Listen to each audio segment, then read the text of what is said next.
Hey gang, I am Joe Edelman and welcome to The Last Frame Live. Tonight, we're going to talk about photography hacks, tips, tricks, DIY things that make your tasks easier, make your jobs easier, and save you money. That's the goal, right?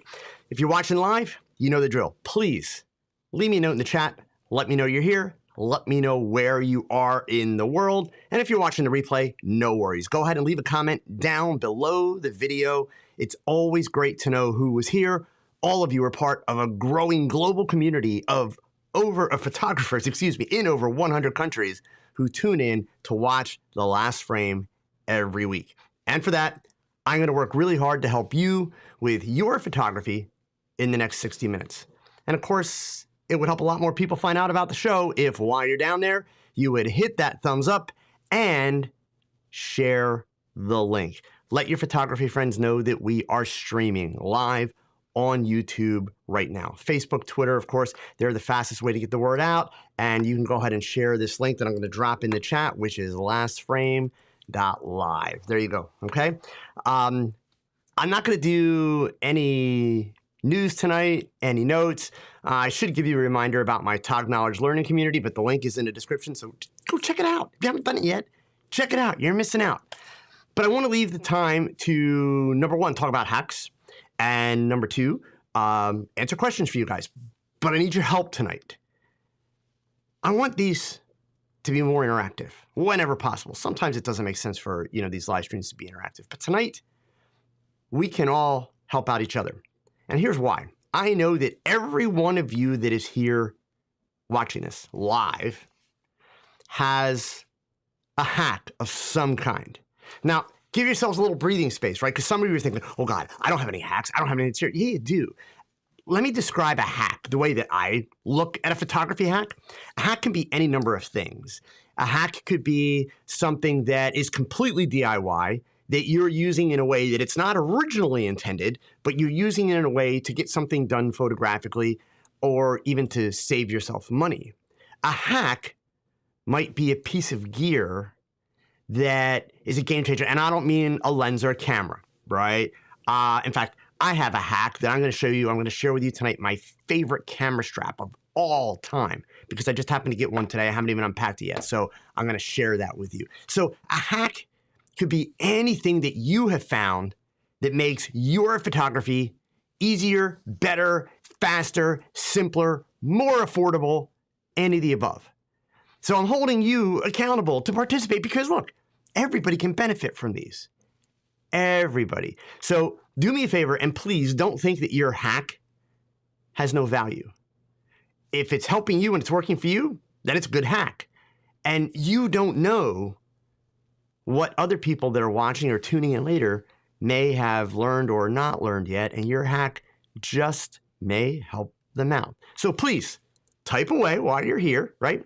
I've got a couple lined up. I don't have an hour's worth, so it could be a short show if you guys don't contribute, but I'll share the stuff that I've got going on for you, right? So the first one that I thought I would share with you, notice I've got sitting back here a Godox 8200, and I've got my favorite Westcott 32-inch translucent umbrella. So first of all, let me give you a couple caveats on this one, right? When I travel and teach, you may have seen me show this before. I've done it in a previous Last Frame back when they were called Talk Chat. I travel with a Pelican air case with 4 Godox 8200 strobes in it. I have 4 compact light stands like the one that I have on here. These light stands fold up to about 20 inches, something like 21 inches, excuse me. I also travel with 4 of the Fresnel heads, which the Fresnel head is what you see on this Godox 8200 right now. It's like a speedlight head. 2 of the bare bulb heads. I travel with 2 full wallets of Magmod gels, 4 Magmod gel holders, 2 Magmod grids, a Magmod snoot, a Magmod mag bounce, or excuse me, sphere, okay? As well as tether cables, a lot of stuff, right? Because a lot of people ask me, well, why umbrellas, Joe? So here's the thing. when I'm shooting in the studio, if you look at my photography that I post, I generally do use about a 32 or 33 inch round collapsible beauty dish. So it's not the heavy metal type. And it just has a center baffle to it. It's not a plate, right? That's usually my go-to in the studio. But I have done videos numerous times on YouTube where I have shown you all the things that you can do with an umbrella. With these small umbrellas, because these guys, let me just show you here. These collapse super small. Look how tiny that is, right? $21 from Westcott. It's like the most affordable product that Westcott makes, right? So for travel purpose, this is great. But here's the challenge. And this is something I want you to pay attention before I even get to the hack. I want you to pay attention to this part because a lot of you, if you're new to lighting, you're making similar mistakes, even with your soft boxes. So this is not just an umbrella issue. But I want you to notice when I open this up, I gotta make sure I don't take anything out here. And I pull the stem out. And let me go ahead and put it back in the holder. Now, I have literally just set it in the least amount of distance that I can to have it hold, right? Normally, you might want to see that rod come out the other end, which I could, but I want you to notice how close the flash head is to the umbrella. I can tell you now that's about 18 inches, meaning really close. The challenge is it's a rectangular Fresnel head. So what do you think that happens? When the flash goes off, the light starts to spread, but it winds up lighting a rectangular middle through the umbrella. So, and a lot of you are making this mistake. So the challenge that you have with this setup as it sits right now, you're not actually lighting the full umbrella. You're only using a horizontal middle swath of the umbrella.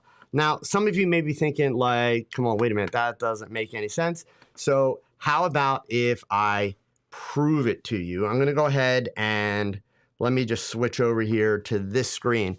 So I happen to have a purple gel on this one, but you can see there's the back of the 8200. This is the exact umbrella that you're looking at now. And there's the amount of the umbrella that is being lit by the speed light that close, right? Now, some of you are going to jump in right away and say, well, Joe, why don't you put the bare bulb on the 8200? The bare bulb would solve the problem. Yes. However, the reason why I thought of this and wanted to share it with you guys is recently, you know, I was in Chicago and I did a demo all about color and using color gels. And we created a picture using 4 Godox 8200s, all of which had color gels on them. So I wanted to be able to get a color gel in this setup. If I use the bare bulb, I would have a hard time gelling it. So I needed a way to be able to add the gel since remember, I'm traveling. I've got limited gear with me, right? And here's where the hack comes from. And by the way, everything about this hack would work for speed lights. And it will also work for some model light situation, depending on the size of your modifier, right? So the challenge was, how do I light this whole umbrella? And of course, use the purple. So the purple part's easy. That is, you know, a purple Magmod gel, right? So I put that into a holder and then I go ahead and put that on front of it. So now I've got the purple and now basically I've got everything that you are seeing in that shot. That's exactly what you see set up behind me. But I want to be able to light the whole umbrella evenly so that I've got a full 32 inches of light. So here's the hack. The hack is also a piece of Magmod gear. It's the Mag Sphere, right? So remember, the challenge is rectangular light source too close to the modifier. The light doesn't have enough time to spread to fill the whole modifier.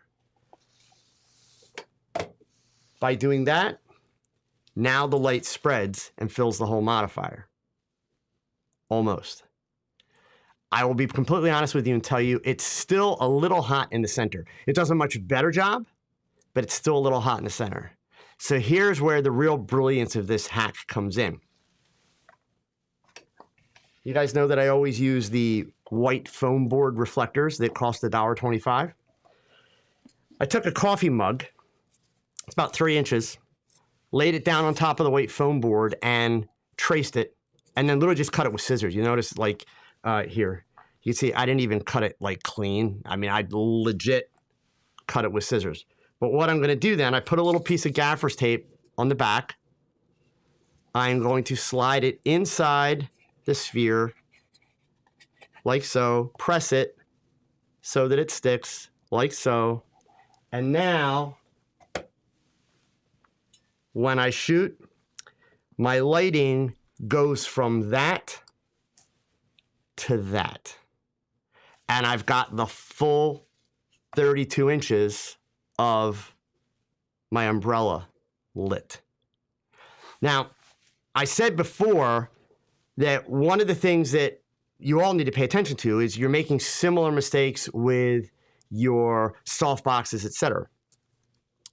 The point behind this little hack and the lesson for you, even if you don't need to light an umbrella, always consider the shape of the light that you're putting into your softbox, right? So number one, if you're going to put a speed light or a rectangular head into a softbox, you have to consider the size and the shape of the softbox, and you also have to consider the depth of the softbox.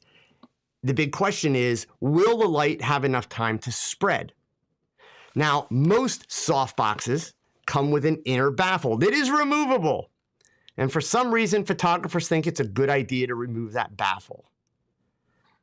Look, you know, there are always different creative approaches to lighting, but overwhelmingly, especially if you're not really, really sharp with your lighting, never remove the inner baffle, right? So it's not a rule, but I'm just saying, if you're not super sharp with lighting, don't remove the inner baffle, because even with a bare bulb head, you're going to get a hot spot in the center of the box. And what does that hot spot mean? That means that you may have a 48-inch softbox, but you're actually only lighting about 24 inches of it, like half of it, because you've removed the baffle.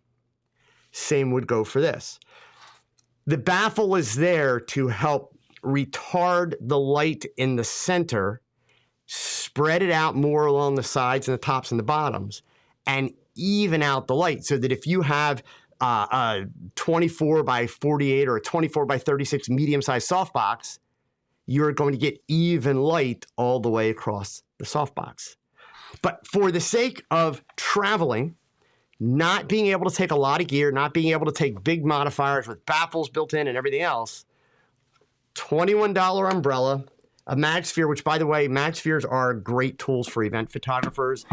If you do weddings, that kind of stuff, they come in, you know, super, super handy. A piece of white foam board for the sake of the umbrella, just with a little piece of gaffer's tape, stuck in there, pressed down, nice and good. I've used this a couple times, so it's kind of not sticking as well as it should at the moment, but put it on and boom, you are good to go. And you can even see in there how basically it's blocking the center. So the light is going to filter out around it. And the benefit is, again, this is sitting ridiculously close to the umbrella. Similarly, a lot of you, if you use speedlights, and let me be clear again, there's nothing wrong with using speedlights to do fancy studio lighting. Nothing at all. You work with what you have, right? Buying fancier lights is not going to make your lighting better. Just not. Sorry. Pro photo will not make your pictures better. Okay? You make your pictures better. Pro photo is just a light. So basically, with a speed light, remember that the speed light sits up and then bends. So frequently your flash head winds up sitting up here. Well, notice how much of the light is below, or the modifier is below the flash head, right? It's very, very important to get that flash head to lay flat. So again, it's a hack. It works. It allows you to introduce color because you can put the gels in.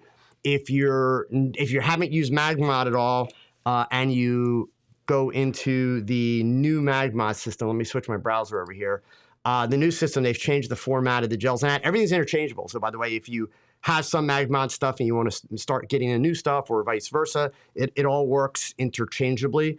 But the newer filters actually have the magnets built into the filter, so you don't need these gel holders. and all of this stuff is a little bit lighter.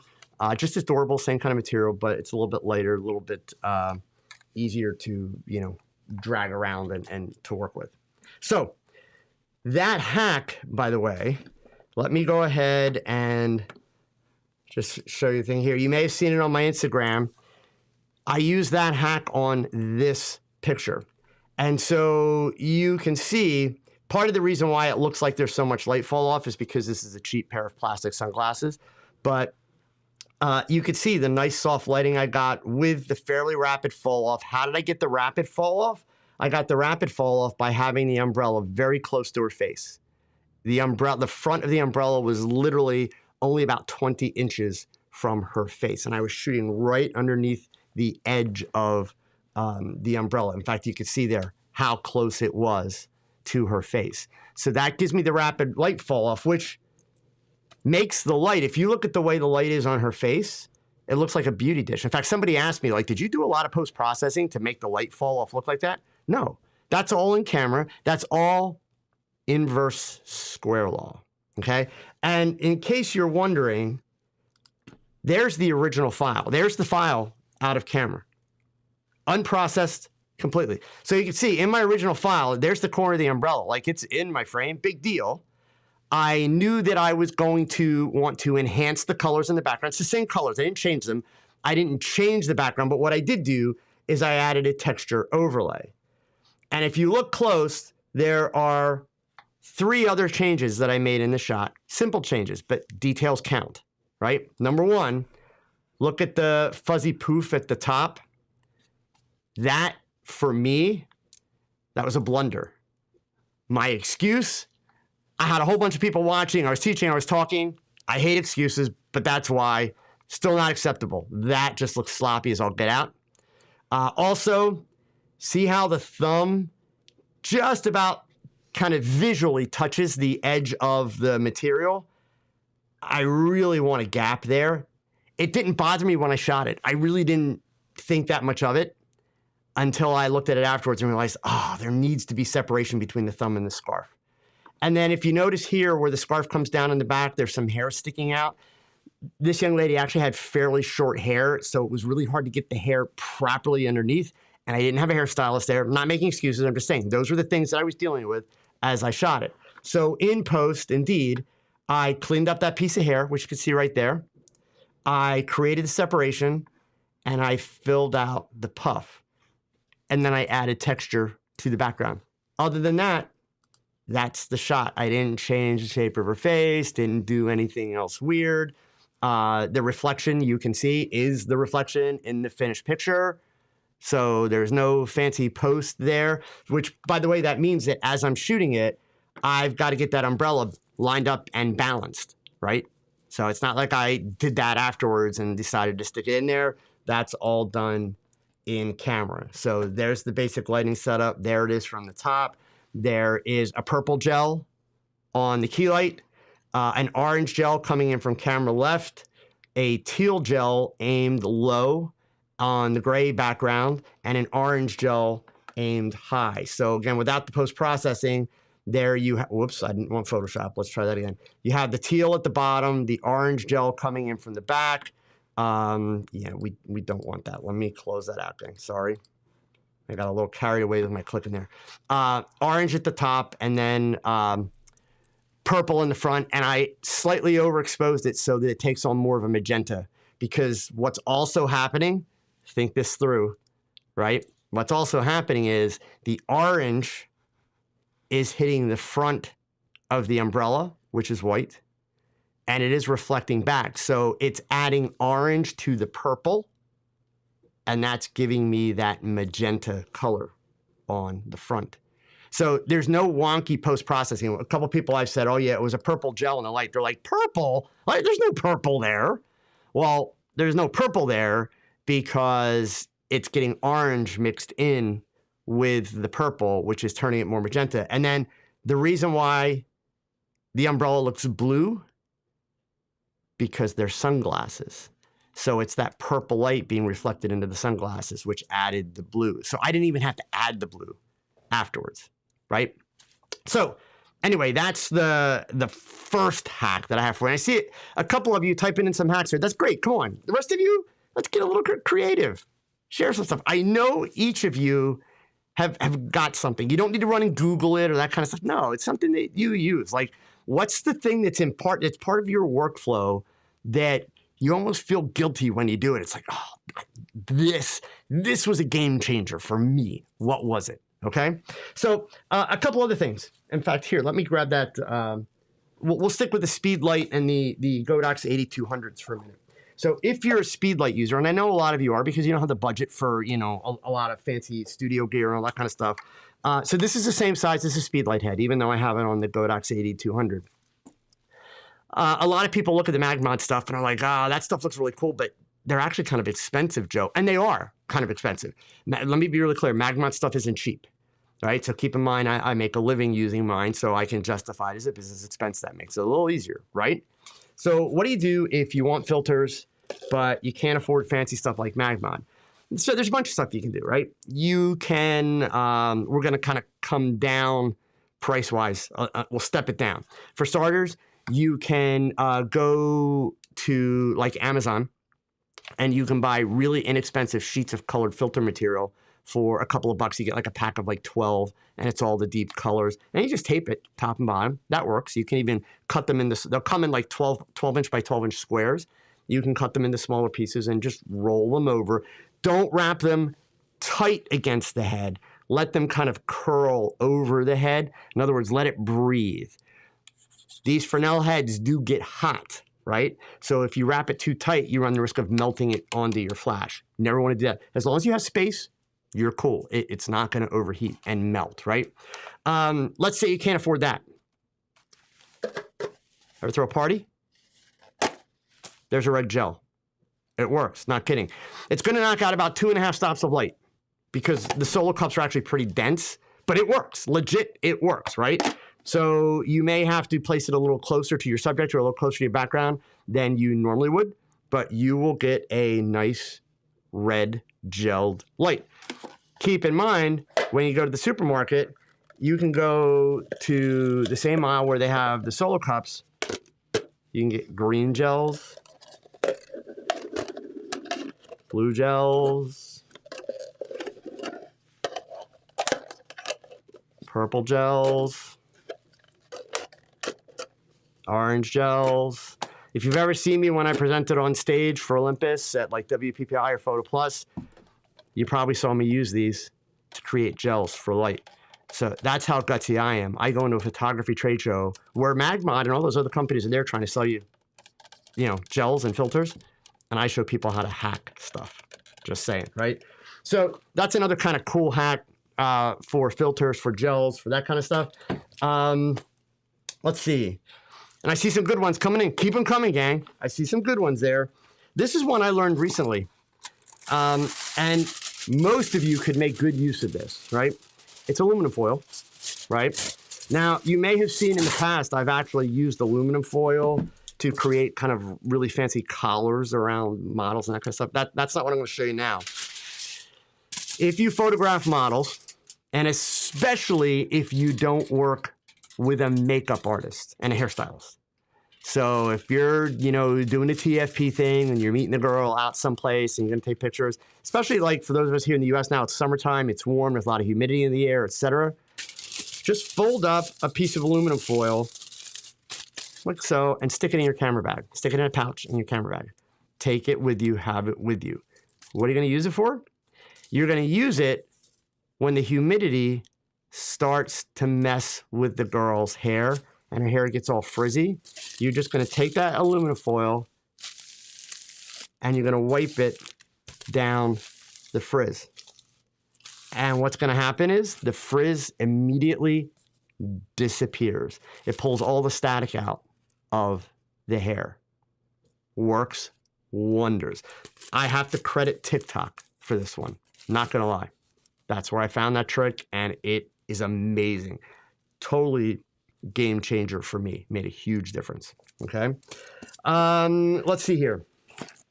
Another hack that I have. Well, actually, I told you guys that I would share my favorite camera strap. So I have not actually even unpacked it yet. This is a new one that I just picked up.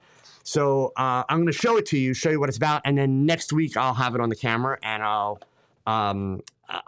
show it to you actually on camera.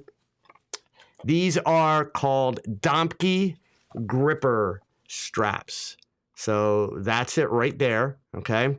They make them in 1-inch size, which is what this is, and 1.5-inch size.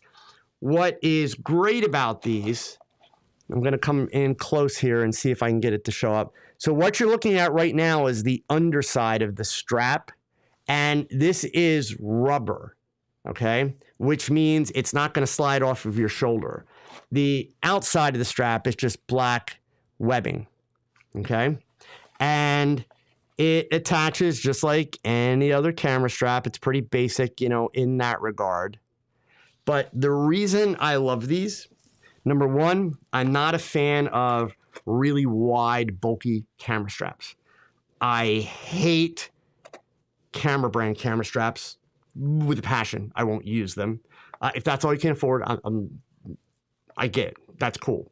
But the problem I have is every camera brand strap I've ever been given with my camera, they're too wide. And I don't like actually advertising for a camera, right, of any kind. I didn't even use the Olympus straps when I shot with Olympus, right? But these, what's great about them is I'm kind of old school and not necessarily that smart. I like to carry my camera on my shoulder. Most straps slide off, right? These won't slide off. Doesn't matter what kind of, you could be wearing like a ski jacket, a winter ski jacket, like a puffy ski coat that's got the smooth surface. These grip and they won't slide off. Plus I had the good fortune of actually knowing the person whose name is on the package, Jim Domke. He is retired now. He was a photographer at the Philadelphia Inquirer in Philadelphia when I was growing up. He was a guy whose work I really, really admired. He is also the creator of the very famous Domke bag. And if you don't know what a Domke bag is, oh, you're missing out, gang. Just Google it, right? He's since sold the company. The company is now, the product line is now owned by Tiffin, you know, the filter people. So Tiffin is who markets these. But greatest straps ever. So I'll make it a point next week. I will show you how I set the straps up on 2 camera bodies so that I can use the cameras, one on either shoulder, one in front, one on a shoulder, or both cameras in front. And they stack one on top of the other. So it's all depending on what I'm shooting, but I don't have to adjust the straps. I set them up so that they'll automatically go on that way. And I'll show you. So I actually have 2 of them. I'll be putting them on 2 different cameras, but it's a very little known piece of gear that I could not live without my Domke straps. I love them. I've used, for the last couple of years, I did a lot of work. I actually had a custom-made shoulder harness. And I like it once it's on. I hate having to put it on. And then I also hate that when you bring the cameras up, if you have a safety strap on it, which for harness straps, you should have a safety strap, it would always kink and just get awkward. And I tried a couple different brands. I looked at a few different ones and never found one that didn't do the kink with the safety strap. So I've kind of abandoned using the harnesses and I'm going back to my Domke straps. I used those straps for probably 35, 36 years, and they were great. But the last couple, like I said, I was using a harness strap, but ultimately it always frustrated me. I liked it when things were just hanging at my side, but I didn't like it putting them on because I tended to bang my cameras together. And then when you pick the camera up, frequently that safety strap would kink and was just kind of really annoying, okay? Couple other little tricks. So here's one that I'm not going to show you the picture yet because I haven't finished it. Still have some processing to do. But I had some old gels that actually went with my Paul C. Buff Alien Bees, and these are drop-ins. So the gel is mounted in a metal frame. So I don't use the Alien Bees anymore, and I don't have the barn doors or the holder. I don't use them anymore since I use the Magmont stuff. So I had these, and I was going to get rid of them. And I thought, wait a minute, I could use these. So I want you to imagine for a minute, if you have a model in front of a high-key white background. Okay, so that's the important piece to this idea. But then when shooting, you're going to hold this in front of you and shoot through it. And the idea is to see, you want to see the edge, right? I cut it out with an X-Acto knife. It's not a super clean cut. So I also want you to think, like, I didn't stress terribly. Let me see if I can get it so you can actually see that. I didn't stress terribly over the cut. You can see it's not a perfect cut, right? But it's round.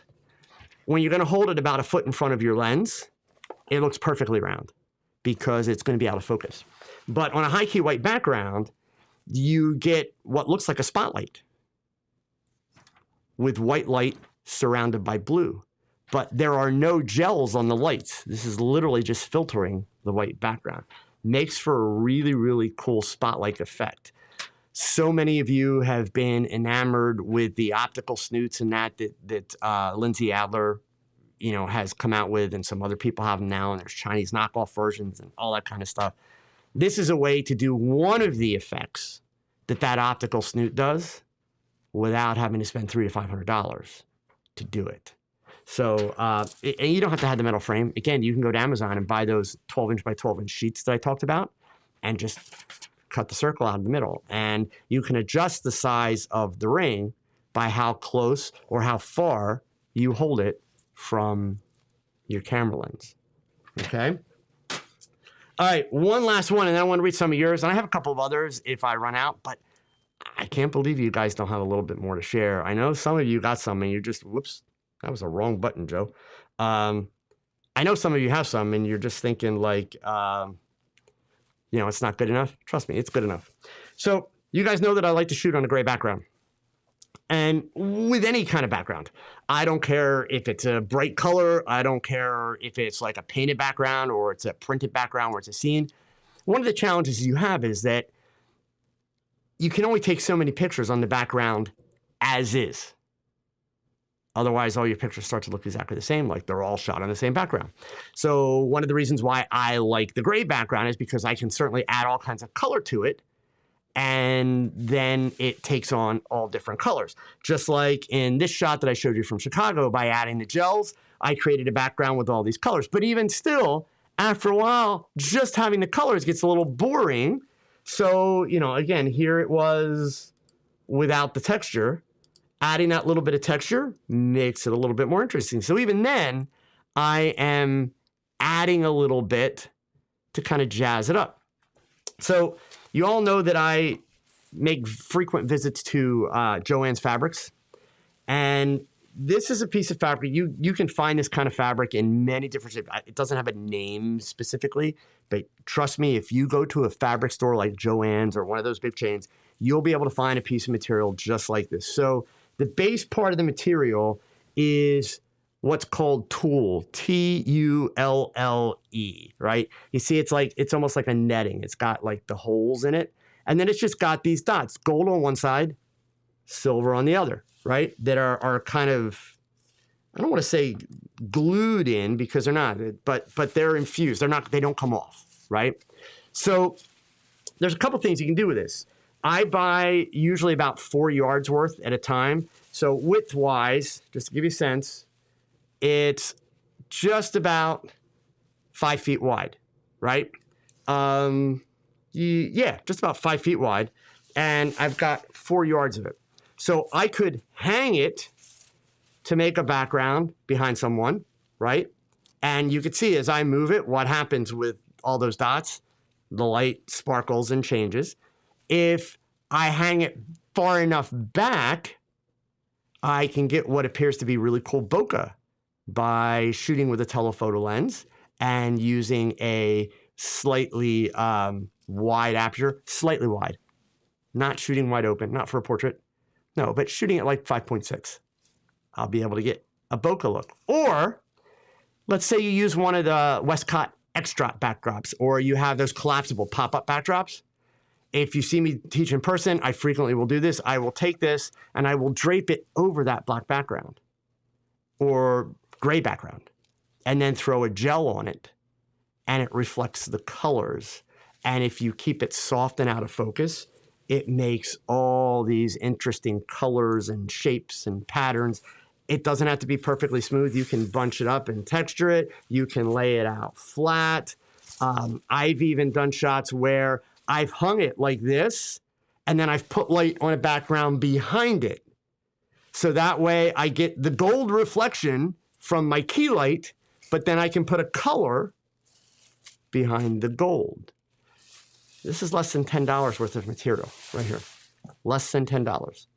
And I can use it for portraits and over and over again. So the point is, one of the ways that you can take a basic gray or black background and keep changing it and modifying it is with sheer material. You can find similar materials that have like glitter in them. You can find similar materials that have different shapes and textures in them. Drape it over that gray or black background and just make sure that it's soft, really soft, like almost out of focus. And it creates all these new textures and shapes and patterns, and it makes your backgrounds really very interesting. In fact, it's worth noting, and I talk about this kind of stuff frequently in some other contexts, but like this hat and scarf set, everybody that knows me, I have them really well trained. My wife found these, I think at Marshall's. It was on a clearance rack for $3. And what's cool about them is, you know, it's a hat and a scarf matching set, but it's really shiny, like, and shimmery. So it reflects light in a really, really interesting way. So it was like a $3 set. And the glasses, the glasses, you know, I do a lot of stuff with sunglasses, and I had sunglasses with me in Chicago, different types. This was a pair of sunglasses that Tamron gave out to all of the attendees. All the attendees got little goodie bags, and they had Tamron sunglasses on the opposite arm here. Part of the reason why I have her facing this way, as opposed to the other way, is right about here on the arm of the glasses. On the other side, it says Tamron. And so, of course, I didn't want the Tamron logo in the shot, so I had her look in the other direction. Okay? So let me go back here. I want to see some of the stuff that you guys have in, and then I've got one or two others that I'll share with you here before we finish. So Danny Castro, not really a hack, but always bring a Bluetooth speaker to shoot to get the client more comfortable. You know, it's interesting, Danny. We'll have to agree to the idea that I may be a little bit hesitant about that. So I don't do something like that. If it works for you, that's awesome, and keep doing it. One time, I was on a shoot with Manny Ortiz in Chicago. This was probably 5 or 6 years ago. We did a photo walk together in Chicago, and Manny takes like a JBL flip, sticks it in the back of his backpack so that he can play music and that. I talk about music a lot at shoots. Music doesn't actually work the way you think it does. So now I'm going to tell you the science behind it. So that just means, hey, you know, if it's working for you, knock yourself out. But I promise you, the science, you need to pay attention to the science, because it's not always helping you as much as you think it is. Here's the science, and it's actually really, really simple, okay? People react subconsciously to music. What you're perceiving as making them more comfortable, it's not making them more comfortable, it's just creating a distraction from the fact that they're nervous about being photographed. There's a big difference between a distraction and actual comfort. That distraction, though, is just that. It's a distraction, which means if they're enjoying the music, because presumably you play music that your subject likes. I know a lot of photographers will ask the model, hey, you know, bring along a playlist, and they'll just let the model connect their phone to their speaker, right? And they play the model's music. So if that model's in front of your camera and she's jamming and like really into the music, that's not good.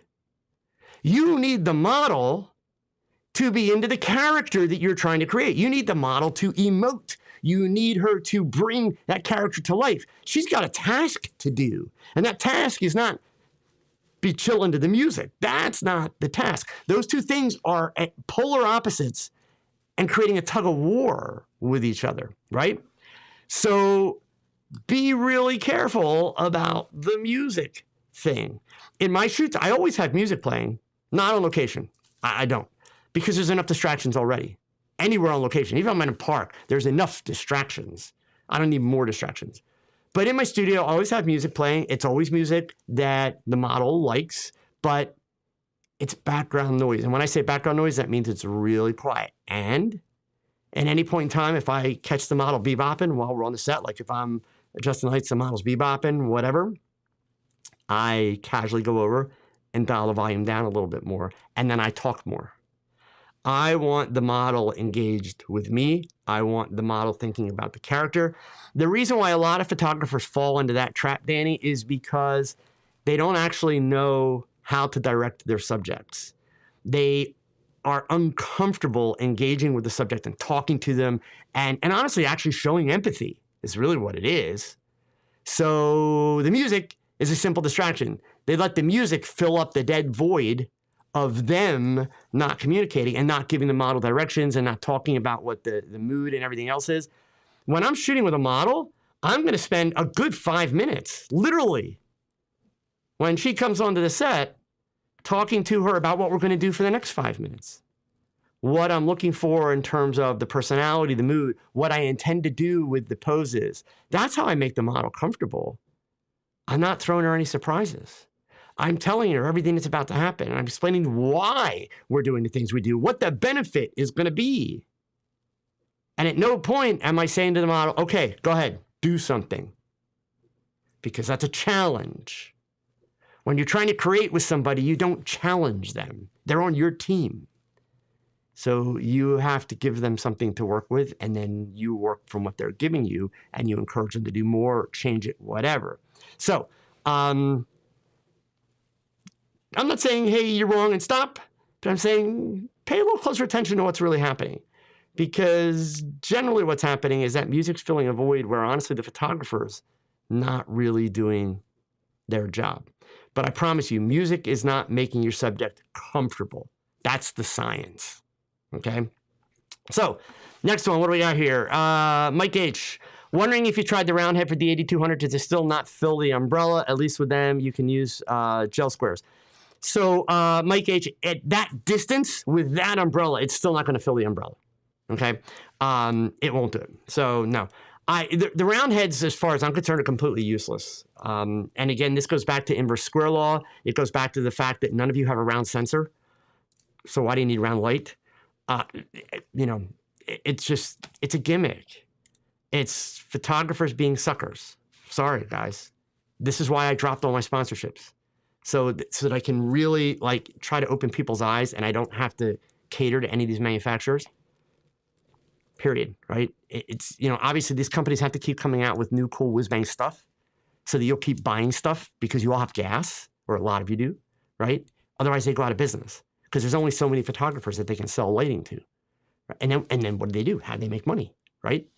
So they come out with all these new cool gadgets that look neat, but there's no real benefit to a round light. There just isn't. Bare bulb, that's a different story. But a round light, a round Fresnel head, nah, not really. So if you want it round, just put a big snoot over. In fact, a couple of people talked about using a Pringles can. You could take a regular, you know, rectangular head, put a Pringles can over it, slides right over. You've now got a round head. It's going to do the same thing. Like legit, it's going to do the same thing. So, yeah, I don't own any of the round heads. I see no value in them at all. Alvin, DIY soft mist filter. Stretch a piece of pantyhose over your lens. Yep. And you can even make it like sharp center, soft on the outside by taking a little knife or even just your finger and kind of picking apart the pantyhose so it starts to split open so that there's like a center part that's clear, right? And then, of course, the pantyhose on the outside. And you can work with like skin color pantyhose, or if you want a vignette, it's a soft focus vignette, use a black pantyhose, right? Or if you're really old school and you like the white vignettes, which for me, I can't stand white vignettes. But if you're into that, use white pantyhose, same thing, right? You can get the vignette that way. Rick Elliott, use a yoga bag to carry light stands. Yeah, I mean, that's kind of one of those things. Photographers get caught up in thinking they got to go out and buy expensive bags, and they don't really need expensive bags. I have a lot of like duffel bags from Amazon that I bought for like 12 bucks that I use for carrying various things. Now, the key to all that is it depends on where you're carrying it, why you're, what you're doing with it, etc. If I'm getting an airplane, obviously I'm not using a $12 duffel bag from Amazon to put any kind of camera equipment in it, period, right? But if I'm going out to shoot locally and I need to take a bunch of stuff or whatever, yeah, the duffel bags are great, man. Throw the stuff in a duffel bag and toss it in the back of the car. And then when I get there, I've got one of those little wagons that fold up, right? And, I'm going to open up that wagon, toss it in the wagon, drag it along. So, yeah, photography cases are cool. I have to admit, I have bagas, gas, but for bags. I've got probably close to 30 camera bags. I'm ashamed to say that, but I do.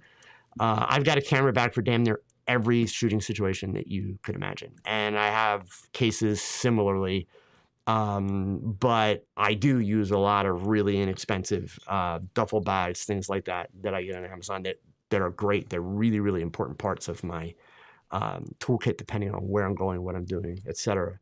Joe, yes, I knew somebody typed this in. I see two of you, Joe and Spinning Wheels Photography. The Pringles potato chip can for snoot works great. Okay. You can even reduce the size of the snoot even more by using aluminum foil. Okay. Wrap it around the edge, and then you can shape it down even more from there. You can create gobos that go in front of that snoot where you basically cut little patterns into, a piece of cardboard that you could then just tape onto the front. All kinds of things you can do. And then you could change the sharpness of the pattern on, like if you're going to use it on a background, by how long or short you make the can snoot, right? So definitely a lot of options there. That stuff's always kind of fun to work with. Also from Joe, color basket, clear paper, wrapping paper they use for gifts. Yeah. In fact, a lot of that, the color paper in that for wrapping and that kind of stuff, you can get like at a dollar store really cheap. And the only difference is, again, the stuff that you get at the dollar store, it's like rolls of cellophane, right? It's not super dense color. So sometimes you're going to need 2 or 3 or maybe even 4 layers. But it's $1.50 for like a roll, right? So you can make a lot. Craig Allen, I saw that comment. Wow, I have like 2 bags. Craig, I have a feeling you haven't been shooting nearly as long as me. Give it time. Bagus is a disease that does not get talked about enough. So it's a thing. I promise you, it's a thing.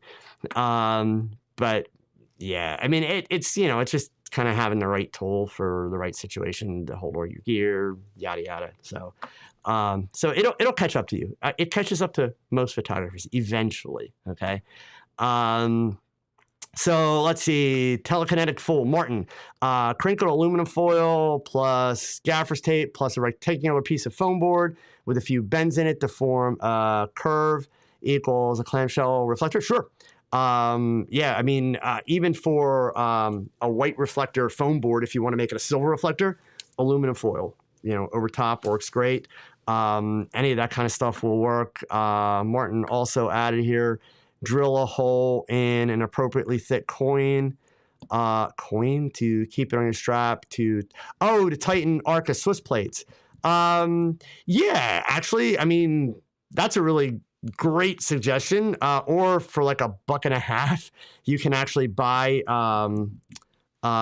gosh, what are they called? Rabbit screws. I think it's a rabbit screw. Hang on here. I have one. Let me,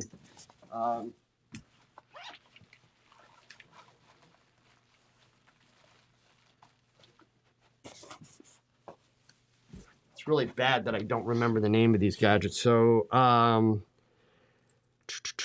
this one's from Craftsman. So I have these like everywhere because you can get them really, really cheap. It's a little round disc that's got, whoops, let me get over the middle so I'll focus. It's got different size screwdriver heads on it. It's super thin, kind of like a coin. So this is essentially, what you're recommending in the end. And then I have a couple things that require an Allen wrench. So that's why I just have the Allen wrench hooked to it. But I have these in my lighting cases. I have them in my camera bags. I have one stuck in the glove compartment of my car. So yeah, they're like super, super handy. But I like that idea of, finding a coin. That definitely would be cool. Alvin said a US dollar coin works perfect for the Arca Swiss plates. Cool. Let's see, Mike, I've used a white plastic bag as a diffuser before, especially with speed lights. Yeah, I've taken like white trash bags and, kind of blown them up, held them over the edge of the speed light. That works great for actually softening light, gives you kind of a slightly larger version of what the mag sphere does, right? That's, basically what the trash can concept is going to do. Let's see here. Alvin, anamorphic lens hacked without an anamorphic lens. Tape a piece of fishing line across your lens to get that long stretch bokeh. Cool. Actually, Alvin, you just reminded me of one. If you've never done freelancing before, if you want to experiment with macro photography a little bit, but don't want to go buy a macro lens, try freelancing. Freelancing is when you take a 50 millimeter lens, and in theory, you can do it with any lens, but 50 millimeter is honestly like the most versatile version that you'll do. Unmount it from your camera and flip it over backwards. And then just hold it against your camera. So now the challenge is you're focusing by physically moving at that point, right? And you control the aperture by setting it with the little lever, on the finger, or you shoot wide open, right? Because that's what will happen. The lens is going to open up. So you can kind of grab, if your lens has a lever that will let you stop it down, you do that. If your lens is completely electronic, then you're going to shoot wide open. But you can actually do really, really awesome macro stuff at insanely close ranges. And so remember, you don't have control of your aperture. Everything is shooting wide open. So you're going to control your exposure with your shutter speed and your ISO. So that's another thing that's actually fun to play with. If you've never tried it, try it. It's kind of cool. Works with digital cameras or film cameras. I first did it back in the film days, but I've also done it with digital cameras, and it works quite well. So let's see here. Richard, discreet 511 backpack, cool looking roll top, and a flip side, truck for hiking, and obsessed with a couple more bags on the list. Yeah. Think Tank has made a lot of money. Think Tank and Pelican, they've made a lot of money off of me, and I've never managed to get a sponsorship or a discount or anything. I wish I would have. But yeah, those companies have made a whole lot of money off of me. Spinning Wheels Photography. There's another good one too. Made a diffuser from a half-gallon opaque milk jug. Cool. See, now we're talking, guys. Now look, see, this is the kind of stuff we're talking about. Here, and actually, this is a good point for me to say something before I run out of time. Charlie, I see yours, and I want to mention that one too. But let me mention this. This is important. Somebody asked me recently, like, when did you start doing DIY stuff? And I had to kind of think about that for a second, because I don't think of myself as doing DIY stuff. And I get it. You all know me for doing a lot of DIY things.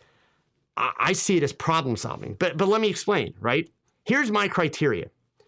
There are plenty of gadgets that are floating around in the photography world that it would be cool to have. But as a business person who's paying my bills with this stuff, I also have to look at the bottom line. I can't own every piece of gear I don't own every piece of gear that's out there. There are a lot of you that own a hell of a lot more gear than I do. I've collected a lot of stuff over 50 years, but in terms of, current things that are on the market, hell yeah, there are a lot of you that own more than I do.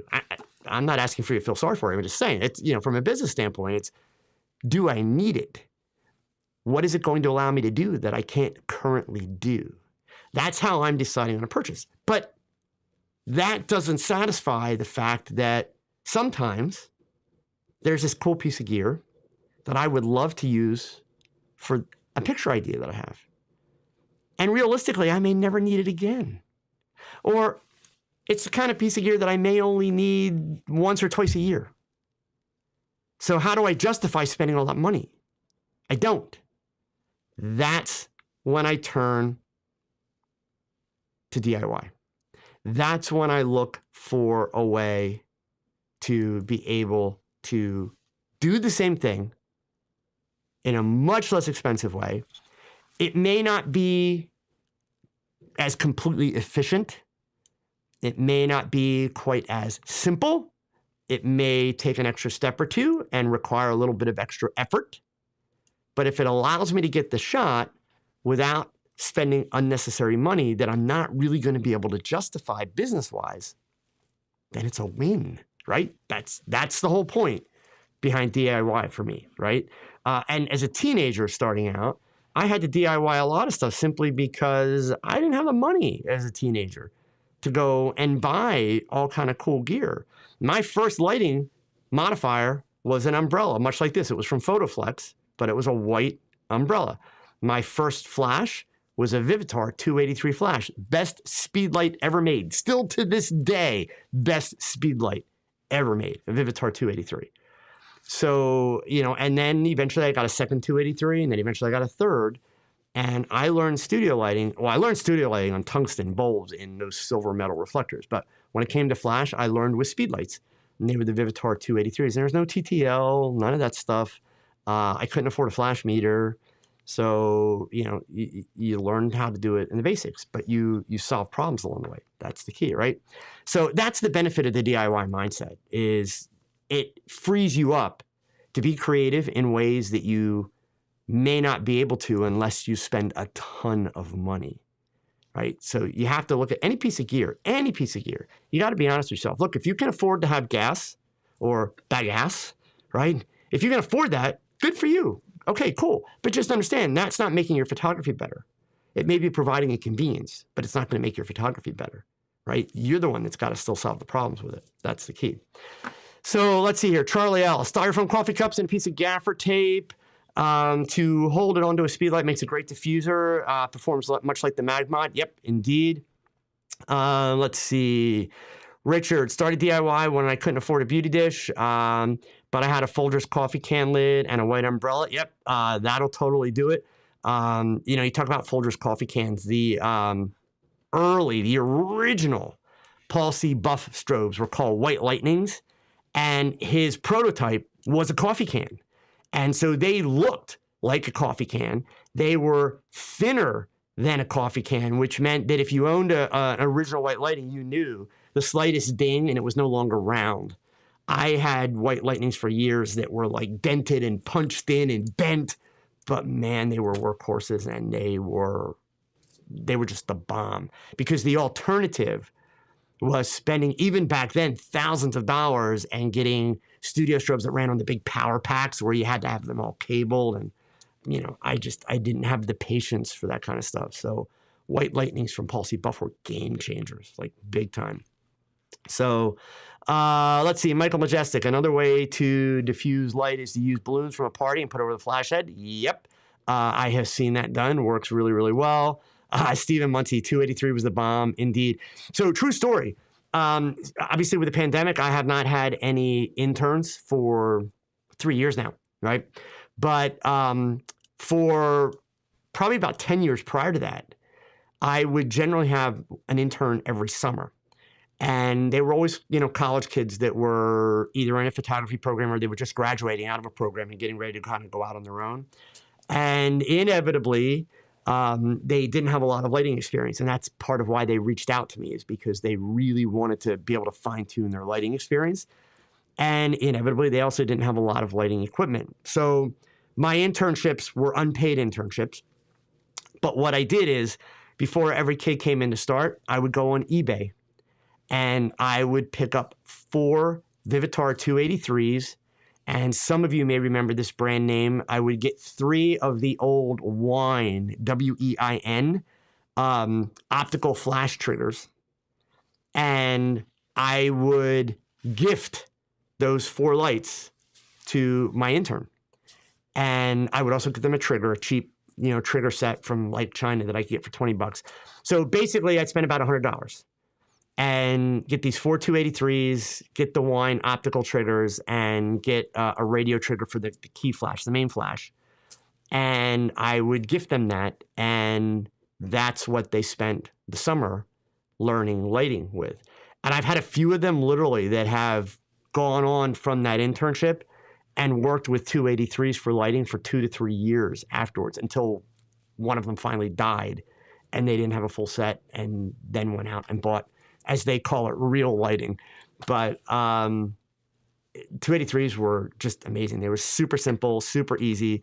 They are workhorses. They're just beasts. So yeah, they were absolutely great strobes to work with. Okay.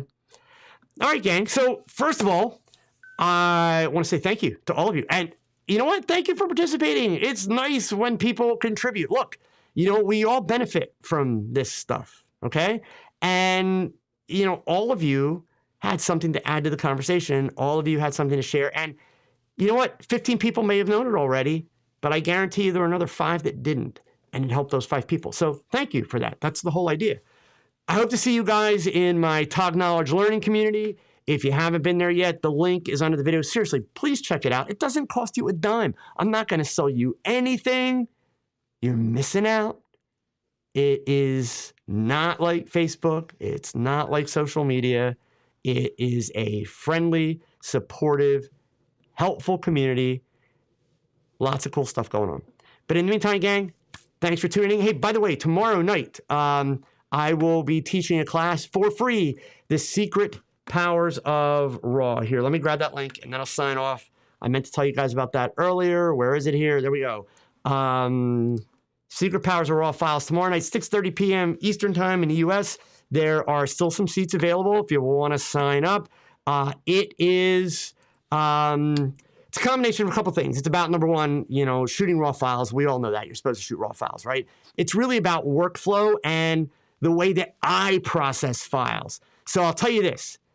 And I don't care what program you're using. So it could be, Adobe Photoshop. It could be Lightroom. It could be DxO, Affinity, Luminar, Capture One, any of them. GIMP, Darktable, whatever.